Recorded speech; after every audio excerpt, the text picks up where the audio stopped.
how do we help people, even really experienced people, extremely experienced people for that matter, how do we help them get off the sidelines and actually start a company? Because there's a big difference between being a super successful operator at an early stage startup or a growth stage startup, and then actually jumping off of the fence and jumping into the arena and actually building a startup. It's a big transition. And that's really our focus, is helping people make that transition, helping them, what I describe as find the missing pieces that help them actually get that company started.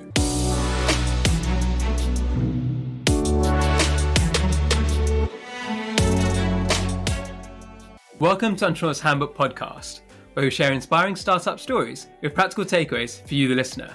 Today's guest is Julian, who's the co-founder of On Deck and is personally invested in over 100 startups. Say hello to everyone, Julian. Hey, how's it going? Great. So you've got a really varied background and you've worked with so many different founders, but I want to understand why you became a founder in the first place. Like, what's the start of your entrepreneurship journey? Sure. I actually don't think that I had much of a choice. You know, when I was growing up, I was really interested in the arts. I was really interested in video games, but I didn't really know that there was a world where people who weren't necessarily computer programmers could actually go and they could build things, and they could be parts of teams that go out and, you know, really shift the world, change industries, things like that. And for me, that was just a revelation that didn't really occur until I got to a major city. In my case, I went to Boston, didn't really know what I wanted to do when I went to school, but I went to music school because it was the thing that I had sort of the most natural talent for, or at least the thing that made the most sense to get me to a major city. And I loved playing music. I still play music. But when I got to the city, I realized that there was so much more out there, and it really opened my view. And I think, you know, it's funny looking back at it because it wasn't that long ago, but the internet has just gotten so much more pervasive, smartphones, things like that, that you can actually see now that you don't necessarily need to go to a big city to be immersed in all these different ideas and to discover all these opportunities. But at the time, you know, 15 years ago, something like that, it really was a big difference for me. And it opened up my mind to what was possible. And that was how I discovered MIT, and I discovered, wow, there are some engineers who are extremely talented, but they don't really know how to tell a story. They don't necessarily know how to sell to customers. They don't really understand even product. They understand how to build things, but they don't actually necessarily know how to productize them. And for me, that was kind of the realization, was like, wow, I'm really interested in art. I'm really interested in connecting with people, not connecting with people in the networking sense, but connecting with people at a level that resonates, right? Art is designed to resonate. And I think that the best products, the best creations are all designed to resonate as well, because they resonate with a problem that somebody has. They resonate with something that somebody needs or wants in their life. And for me, that was this kind of big idea and big realization. And from there, I just, you know, we could talk all about it, but I started on this path towards, you know, starting companies. And now I'm very fortunate to actually help lots of people start companies. And that's just been one of the most fulfilling things in my life. I like what you said about networking as well, because I would say the same thing of where I technically have a massive network now, right? Because of this podcast, because of people I worked with. But I don't like to call it a network, because that makes it sound digital, right? It makes it sound like that's the way we use network mainly these days, right? Is a bunch of computers together. But like I said, what I enjoy about the people I know is having these actual deeper conversations. And it's like me and you talking before this podcast. That's the kind of fun bit for me as well, because I get to know you a bit. I get to chat to you afterwards again. And that's where you understand how people tick and what interests people. And like I said, when you can understand that properly, that's how you can really make products and do marketing that actually hits and actually like helps people. Because if you don't understand those people, you're just making a cool product just because you've got the tech to be able to do it. Then there's no value in that, right? There's only the value once people understand how it can help them. And did you find it almost intimidating at the beginning to talk to some of these people who maybe had really technical backgrounds and almost tell them you should be telling your story this way or that way, or here's how you could do this better? You know, it's interesting because I think that at that time, I think things have maybe slightly changed, but at that time there was this mindset of very technical, you know, the product sells itself, right? The thing that I'm making, it'll sell itself. It's very obvious to people that, that what I'm building is something that they want. Of course, this ends up not being true. And of course, that's sort of the engineering side of it. The flip side of that is the person who says, hey, I'm really good at business. I'm really good at sales. All I need is this person to build this thing that I have that's brilliant, and it's going to just be a massive success. The only thing I'm missing is a technical co-founder, right? And both of those things are usually equally false. But I think that the great news is that people are learning that over time, because information is becoming much more available. This stuff isn't just stuck in people's heads or personal experiences. There's a lot more content being created around it, like this podcast, blog posts. I know you had Tony on the podcast recently with Medium. It's a great source of knowledge and information on deck. So I think that this sort of like spread and accessibility of knowledge and how things actually work is really important. And that, like I was saying before, when I was growing up, I had no idea that there were people like me and people who didn't necessarily want to be sitting in front of a computer screen coding and solving technical challenges, who were really important when it came to actually building organizations. So I think that when you start to make that knowledge more accessible, you really can get a lot of people off the sidelines, right? And that's the thing that we really focus on deck, is how do we help people, even really experienced people, extremely experienced people for that matter, how do we help them get off the sidelines and actually start a company? Because there's a big difference between being a super successful operator at an early stage startup or a growth stage startup, and then actually jumping off of the fence and jumping into the arena and actually building a startup. It's a big, big transition. And that's really our focus, is helping people make that transition, helping them, what I describe as find the missing pieces that help them actually get that company started. And you mentioned OnDeck a few times there. And obviously that's a company you co-founded in about 2016.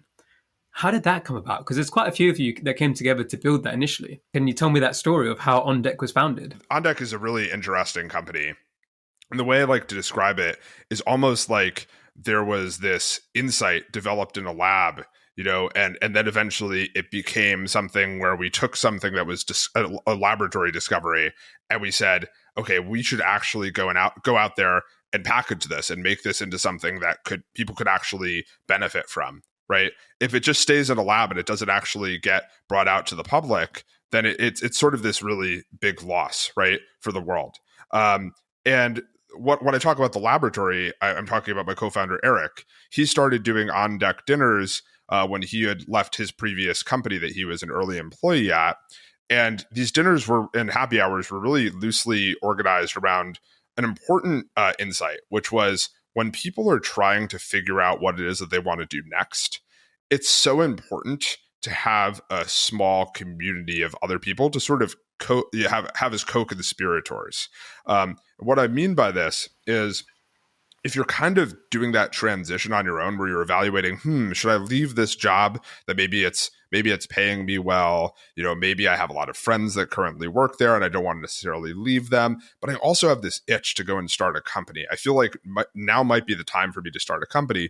That's a very anxiety-inducing moment in people's lives. And the reason it's especially anxiety-inducing is because those people typically don't know a lot of other people who are in the exact same position as them at the same time, right? You might know people who've started companies, and especially if you're one of the people who we typically have in our program, you're working in tech and you're building really great things. So you know people who've started companies, but you don't necessarily know anybody who's starting a company right now. And therefore, you don't have anybody that you can sort of bond with or exploring a company right now, right? And so that's what the on-deck dinners and happy hours were all about, was to bring these people together who were considering taking the leap and have them just discuss, well, what might we build? Who might we build it with? Who might my co-founder be? How will I actually get my initial customers, right? Discussing these ideas and these challenges is this thing that takes something that's anxiety inducing when you're by yourself in isolation to something that's actually inspiring and actually exciting when you're with other people who are in a similar position, right? When you're all in it together, it really changes the vibe entirely. what people were describing to us is what we have now, which is the On Deck Founders Fellowship.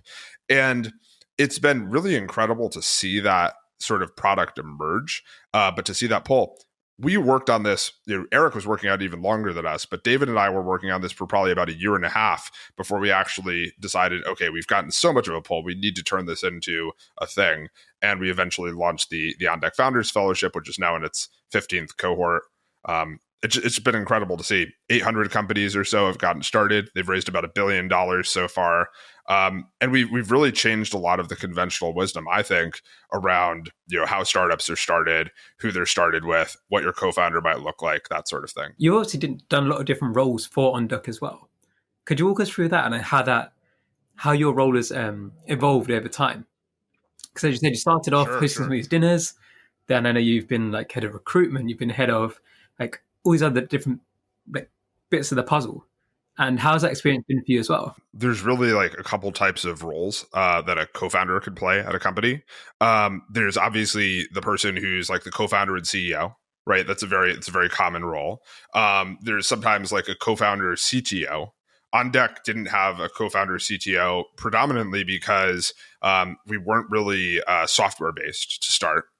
It was really about the community and then eventually building a platform for the community. And there's also sort of like the generalist co-founder, the one who helps build various parts of the business from 0 to 1, and then eventually hands those parts off.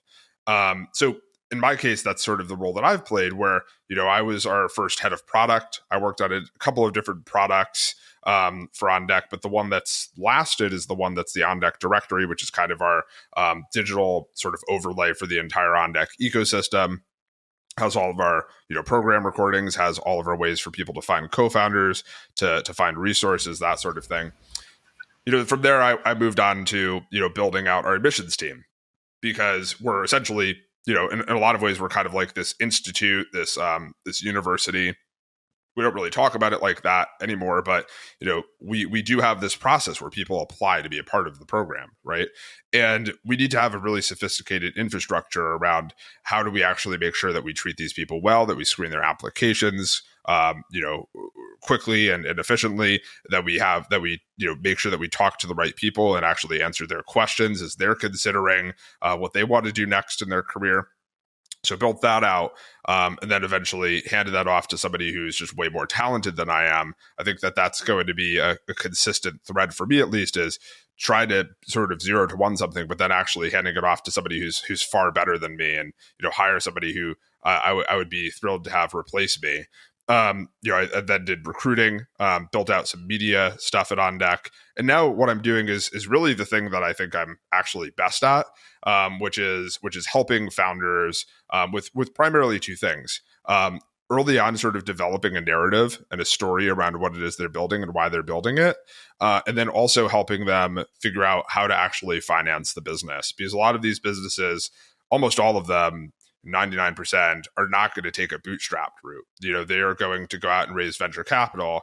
And there's a lot of nuance to that. How do you actually start sort of building momentum? I call it momentum capital. How do you get that early momentum capital into the company that actually causes you to raise a significant round of funding? How do you talk to investors? What are the different motivations of different types of investors? When should you talk to them? That sort of thing.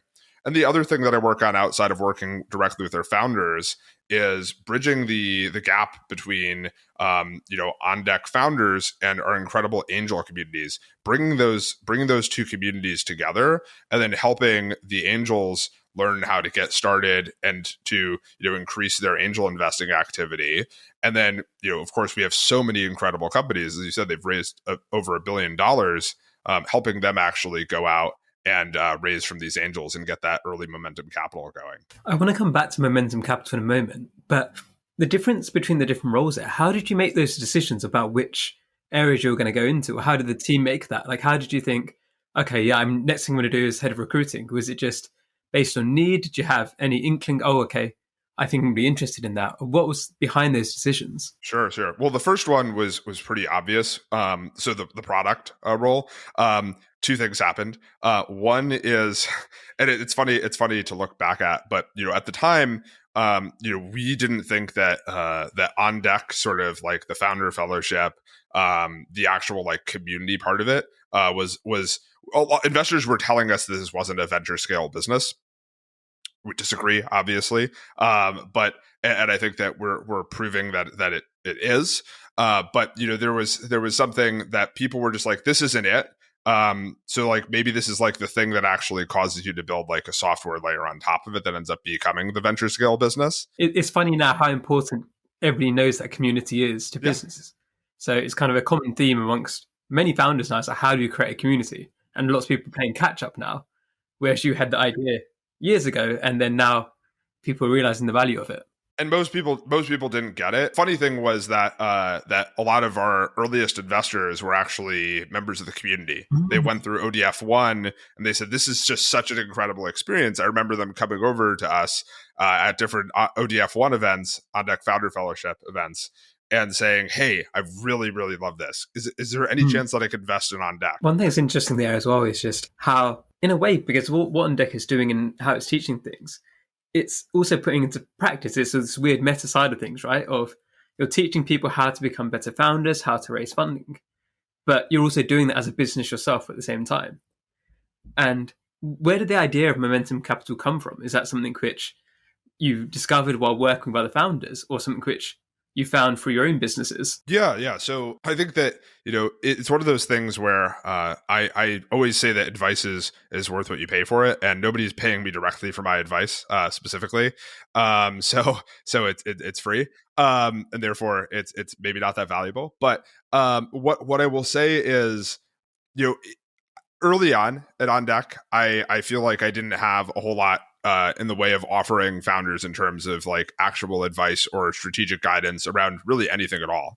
My goal was to create a space for really talented people to come into a room, be able to meet each other, and sort of figure it out for themselves. And in fact, that was kind of our motto was get the right people in a room and get out of the way.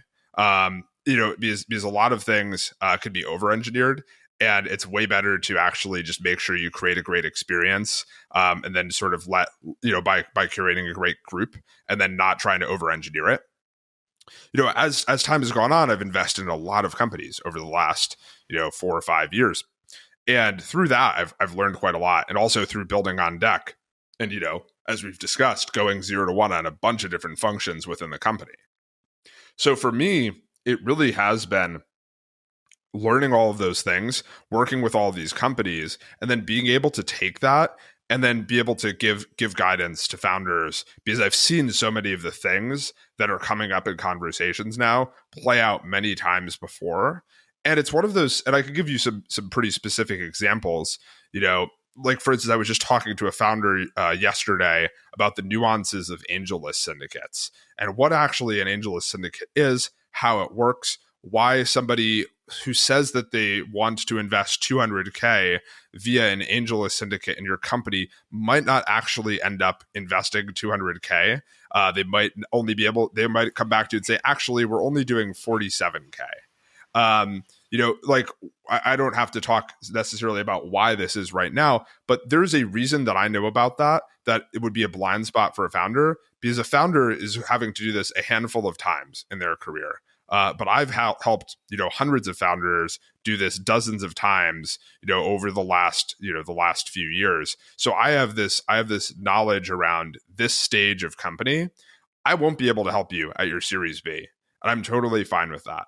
But I'm able to help you at the very earliest stages and provide that knowledge that I've gained through all of the repetition of going through these different challenges with multiple groups of founders many times over. What are some of the mistakes you think a lot of founders make at those early stages when they're looking to get their initial funding? Oh gosh, I mean, there's so many mistakes that founders make, right? And it's totally natural. And we made probably more than our fair share. I think that the biggest mistake that founders make when it comes to fundraising is that they go out without a plan. They go out and they say, I'm going to go and raise, $1 million. And then they go out and they start talking to people, but they don't actually sort of build out a pipeline.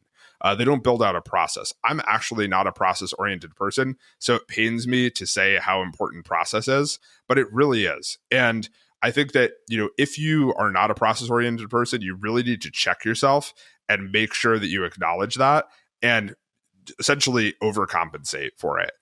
For your lack of process, maybe in your day-to-day life, because it's going to be so instrumental to whether or not you actually end up with a successful outcome with your company and with your fundraise. The other thing that I think people tend to mess up is that they don't necessarily focus on building momentum early on in the round, and instead they spend a lot of time talking to lead investors. And I think that this works if you're a certain type of founder, maybe a founder who started a company before, maybe it hasn't even been successful, but you've started a company before, you're good at understanding how to have conversations with investors. But ultimately, what you really need to think about is how do you build legibility in your round, right? And legibility comes from a variety of areas. It comes from your ability to tell stories.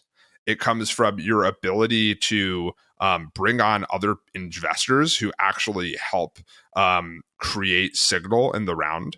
So, for instance, if you're a marketplace startup and you get an incredible co-invest or get an incredible angel investor, like somebody like, for instance, Sander Daniels, who is one of the co-founders of Thumbtack.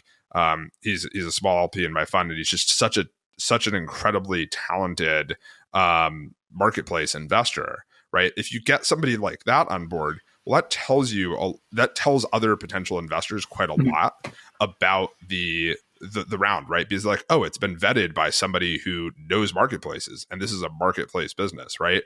Similarly, if you were to have be building a Web3 company, well, there are a bunch of Web3 people that could add a little bit of validation to the round. And I think that it's really important to not focus on trying to get $1 million, or if you're raising $1 million, trying to get a 500K check first. You actually want to get a 5K check first, and then maybe a 2K check and a 10K check, right? Because that 5K, 2K, and 10K check, each of those people could actually introduce you to the 100K check and the 500K check.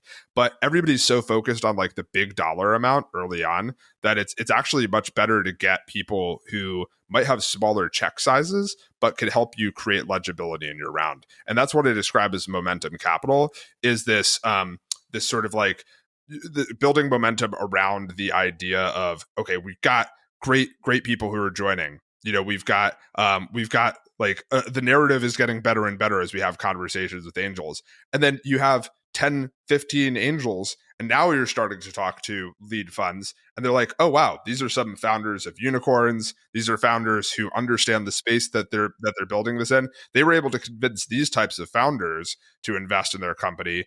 That's something that's worth us, really leaning into, right? The first question anybody asks when I send them a pitch deck. So obviously through what I do now, I know a fair few venture capitalists, and then I also know early stage investors or early stage founders. So what I try to do is connect them together. But the first question the VC will always ask me is, who else is on the round? Who have they got invested in them already? Because that, as you said, it's just that instant credibility of, okay, this person's invested in them, it's worth my time. When you say, oh, they haven't got anybody yet, then it's like, oh, do I want to be the person who has to vet them myself? And it's just that analysis of their time, isn't it? Like, what's the most efficient way to use my time? Is it for me to do all the vetting, or is it just hope somebody else has done it? And then, okay, now I'll go a bit further. And there's somebody I talked to recently who had Will Smith, Serena Williams, and a bunch of other like household names. I think Kobe Bryant was invested in them as well. And when you go to an investor and say, who's invested in you so far, and you say those kind of names, they might not have invested a huge amount each. But I know that. Like, yeah, that's straight away that credibility. I definitely see that issue with people as well. They're trying to go for the biggest investors first. It's interesting, right? My take on it is there's two pieces, right? The first is it really makes sense to look at who else is involved in a round of funding, but I also really hate when investors are like, who else is investing? Because which seems like a contradiction, but I'll explain. When you're looking at who else is investing, it's really about giving you more data, right? The other thing is like I really hate when VCs ask who else is investing, because I think that it really is just them trying to outsource their diligence. And really what they should be doing is they should be reading the deck, they should be reading the memo, they should be looking at the founder's background and saying, do I want to spend some time actually learning more about this business, right? It's I think that people talk themselves out of this stuff a lot. I think that there was just recently somebody posted something around the different rejection emails that Airbnb received, and they had just so many different varieties of rejections, but a lot of them were like extremely embarrassing. Some of them were talking about the size of the market. Well, obviously, markets, the size isn't static. Also, you can create markets and you can expand markets. It's not just about capturing existing markets. And in fact, it seems like some of the best businesses actually create markets or expand markets versus capture them, right? So I think like it's just really the ultimate form of laziness for lead VCs to ask who else is investing. I think it's smart for angels to see who else is investing, because you are not, your $2,000, your $10,000, your $50,000 even is not going to be the thing that makes or breaks the business if it's predicated on being a venture scale startup. Ultimately, you need to know that this company is going to be able to fundraise, and it's going to be able to fundraise more than just your money, because otherwise, if you're the first person to commit and it's 50K, and they can't raise anything else, well, the company isn't going to be around for very long potentially, right? So I think it makes a lot more sense for angel investors to be thinking about, can this company raise from other investors after me? Yeah. So with that person, it is a sports related company. So that's where it does make sense to have Kobe Bryant and Serena Williams involved. You said there about as well, due diligence side. And it is interesting just how they should be doing the due diligence regardless, right? It doesn't matter if somebody else has invested. But I guess at the time recording this, the text from Elon Musk have just come out as well for the Twitter trial. And you saw in there where it did kind of seem like there wasn't any idea of what plan Elon Musk had. It was simply his name, and then these massive investors like, yeah, sure, I'll write you an empty check. It's like, is that how we should be investing? Is that the best use of capital? Yeah. It's interesting in that way as well. That's outside of my area, because it's such late stage companies. I mean, this is the two things I'll say. One is it's Elon Musk.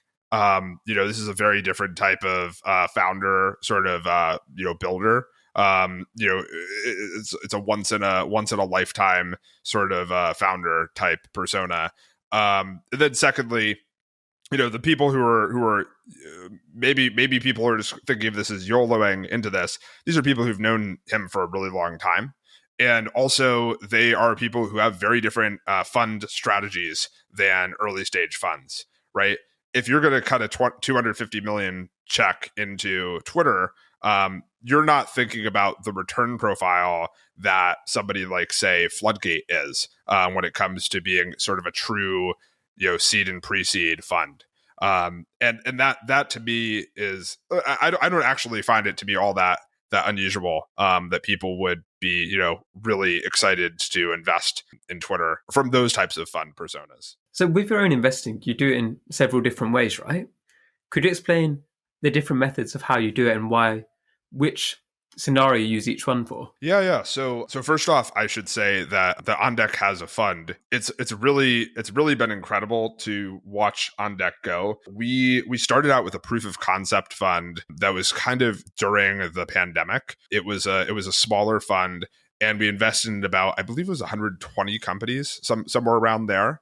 And I would describe it as a fund where we invested either at round terms. So we were kind of like, in the middle of a round, or we somehow managed to catch the tail end of a round that was already coming together, or we were able to invest very early and sort of be the first commit into companies. And both of those investment strategies, which I think is really interesting. Most funds either try and invest sort of at round terms, and then there are some people who are trying to invest like at accelerator terms. We kind of did both, where we were preempting rounds and being sort of the first working capital into a company, and then we also invested in the rounds. This strategy I think it's going to be considered one of the best funds of its vintage. We invested in so many incredible companies. I think both ends of that barbell of like the preemptive capital and then also the in round capital. I think that both of those are going to be doing significantly well for us. And the new fund is essentially more of the same, just a larger fund. And the idea is we want to either be the first conviction check into your company, or, if for whatever reason you already are starting to raise a round, you're trying to raise a larger round and you don't want necessarily just a 25, 50K check to get you going, we will participate in a larger round as well. So that's the first thing is OnDeck has this incredible fund. And, I invest in a lot of companies in the OnDeck ecosystem through that fund. I also invest personally, and that has been quite an incredible journey. I started about 4.5 years ago, somewhere along there, and started out. I think that's important to talk about this. I started out investing about $1,000 per company, sometimes 2,500, and the reason that I did that was because I didn't have much money to invest in companies, but I wanted to start investing in companies, and I would literally invest every single dollar that I had. And I would do it because I had so much fun doing it. And I also believed in these founders. And I believe that ultimately this would be one of the smartest decisions that I could possibly make. Instead of just letting my money sit around or instead of trying to, day trade crypto, I said, I want to invest in people and people that I really like and people who are going out and, building things that I think could actually be potential futures. And so I started out doing that. The first investor in my company prior to OnDeck is somebody who's now one of my dearest friends, Tyler Willis.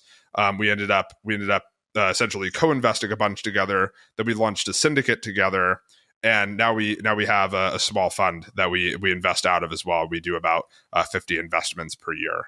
For actually 40 investments per year.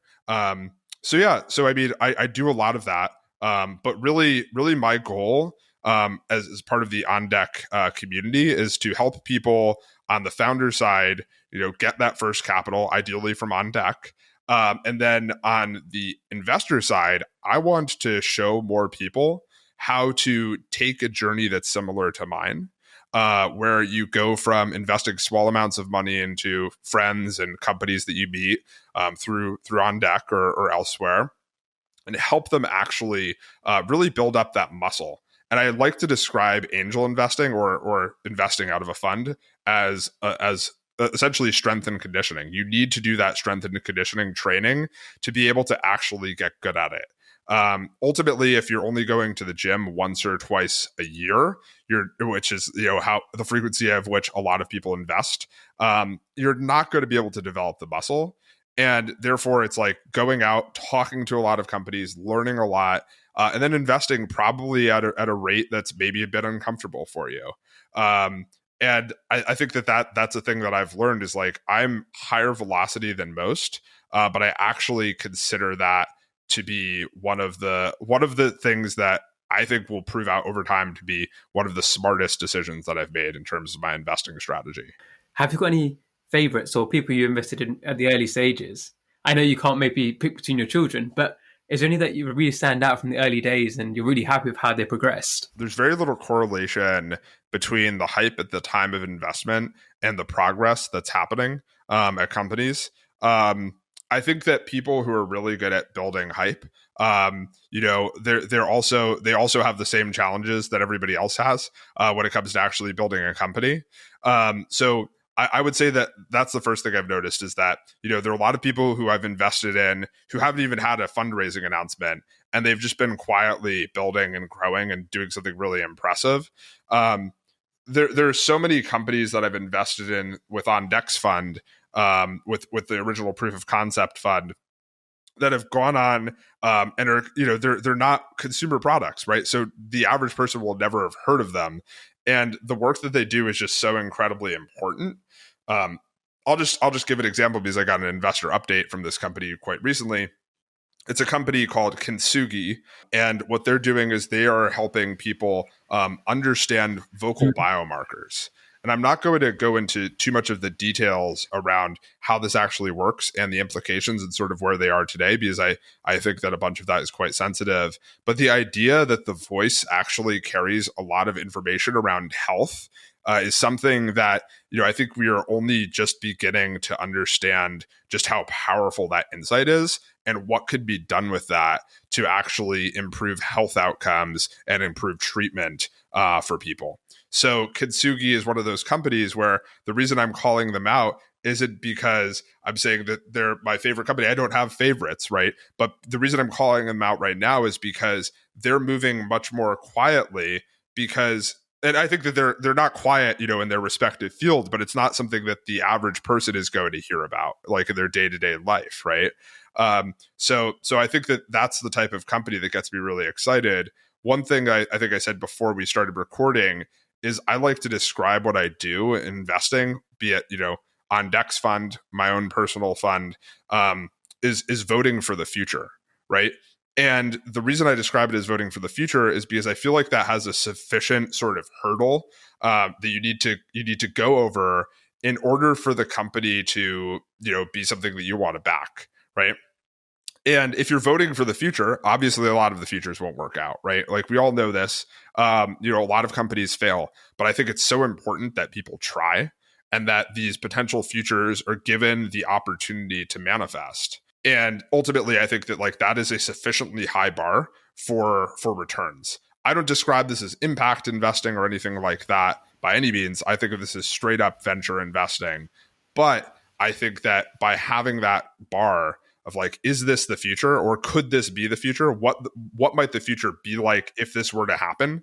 That to me is a way of filtering for things that could potentially be really large.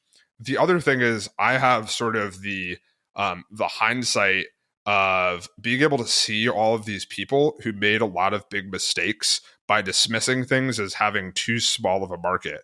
Earlier, I was talking about Airbnb and how people said that the TAM was too small. I like to think I'm not saying that this is going to be the case that I could very well make the mistake myself, but I really like to think about before I pass on investing in something, am I just not imagining that the market could get much bigger, right? That the market conditions could change, right? Another thing that I think is really important is this idea of the market could change and could get larger, but the market could also constrict, right? So for instance, you look at some of the companies that were started during the pandemic specifically to solve pandemic problems, and the market has kind of evaporated. The pandemic isn't completely over, obviously, but in a lot of ways, a lot of the things that it kept people exclusively at home, the world has opened up again, and that means that some of the things that were created to solve these pandemic problems no longer are needed, or not needed nearly as much as they were, a year and a half ago. It could also contract later on. I think it's also one of those issues with some of the pandemic companies of the bubble of communication. Because if you think about most people on Twitter or most people are posting online, they tend to maybe prefer online interactions and working from home. But a lot of the people who prefer going out a lot maybe aren't posting online. So what you get is this: you're getting your communication and your information from a place where there's a bias, because the selection bias of whoever's on that platform is more likely to be enjoying working from home or working online a lot more. Whereas the people who enjoy working in the field or working in other places in the real world, they might not be posting as much. And I found this a lot on Medium as well, because that's the platform we're at. Everybody's talking about how remote work is the future, and everyone just assumed that offices would never come back again. And I've said it's not quite the case. Like for myself, I choose to work out of an office because I want to have that separation between home and life, home and work. And this, I think, happened a bit, and it infiltrated some of the investing side of things, or people at the companies that think, oh, this is going to keep happening like this. But there has been a shift, but it's not quite as dramatic as people might have thought it was going to be. And has there been any hard lessons you've learned, both, I guess, what's the hardest lesson as first a founder yourself, and then as an investor that you've learned? Yeah, I mean, I think there's something quite interesting about how when people think about like work from home or something like that, remote work, they don't necessarily think of it as being part of an ideological bubble. But all of pretty much any sort of like belief system really is it falls into that. If you're in San Francisco, you're probably in an ideological bubble. If you're in Austin, you're probably just in a different ideological bubble. If you believe certain things, you're going to be gravitating towards other people who believe that for the most part, unless you make a conscious effort to avoid that, right?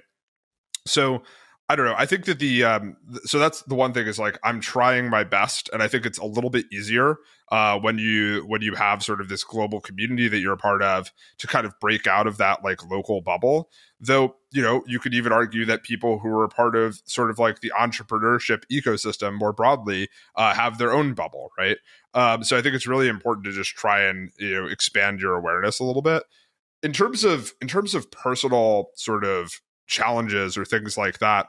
I think that there's, especially when there's like an external condition, you have to kind of decide what you're going to do to meet that decision, whether or not you're going to let it change your strategy, that sort of thing. For On Deck, the pandemic was really significant for us, and it could have been significantly bad, right? It ended up being significantly good, but ultimately that was not clear at the time. It wasn't clear that the decision we were making was the right one, and it also wasn't clear that we even knew the right decision to make or what we should be doing. And what I mean by this is we had this moment where everything was looking like it might shut down for a little bit. We had to decide whether or not we were going to postpone ODF 3, which everybody had enrolled for, people had paid, people had quit their jobs to start companies, people had decided to take vacation time, and people were just really hyped on joining ODF and exploring starting companies. And we had to say, are we going to postpone it because it was supposed to be IRL, or what are we going to do? And it was not clear that the pandemic would last as long as it ended up lasting, right? It was not clear that that actually shifting to an entirely digital format was the right thing at the time. And the reason we ended up making that transition was largely because we felt like this was the best thing to do for our customers, our community. And the reason that it was the best thing to do was because timing is such an important part of the entrepreneurial journey, right? It's about a moment in time when this is the right time for you to explore starting a company. So if we said, sorry, we're going to postpone this for a month and a half, and of course we would have found out that the IRL would have been postponed for much longer than a month and a half, we would have prevented so many people from making progress on exploring starting companies, right? And that would have been honestly tragic. So we ended up doing the digital thing, right? We went digital, we did the Zoom, right? But ultimately we said, if we're going digital, we are not going to do what it looks like other people are going to do, which is treat digital as a band-aid. We are going to go digital as if we're never going back to in person. And I think that was ultimately one of the toughest decisions to make. But once we said we're going digital and we need to make it as good as in person, or as if we're never going back to in person, that was really the big change for us. Everybody else treated it as a band-aid. We didn't. And ultimately, we had such an incredible experience, and so many amazing companies started during the pandemic. At this point, the vast majority of the companies and the vast majority of the cohorts had been digital, right? So for us, it was like that was an extremely difficult decision to make. And I think that a lot of people would have just hit pause. And people criticized us. They said, "Are you sure? Like digital, really? Like why don't you just hold out for a month or so?" And I think that really comes down to knowing our customer, right? Because our customer timing really mattered for them. We're running out of time now, so I just want to ask you, if people want to find out more about On Deck, where should they go to? Where should they go to follow you? Because it's been a pleasure to chat to you, and I'm sure a lot of the people listening are going to want to find out more about On Deck and how it could help them. Totally. Yeah, and I really appreciate you having me on. It's been a blast, and I've enjoyed listening to your podcast. A lot of good people on here. And apparently me. So this has been great. Yeah. So on deck we have three things that are worth calling out. We have the On Deck Founders Fellowship, which we're now going to be in the 15th cohort. If you're listening to this, 800 companies have started, $1 billion raised. You can just go to beyonddeck.com for that. We have our angel program, which is helping people essentially level up their angel investing. Maybe they've done a few investments. They really want to get better at it. Maybe they want to launch a fund. They want to invest in on deck companies. So we have that also. And then we have On Deck Scale, which is for people who have raised money in the past, and they want to actually grow as CEOs. So that's for people who are a little bit further along in their journey. And then for me personally, my Twitter is pretty simple. It's just my first name and my last name, Julian Weisser, and my website is weisser.io. And yeah, it's been great to be here. So thank you for having me.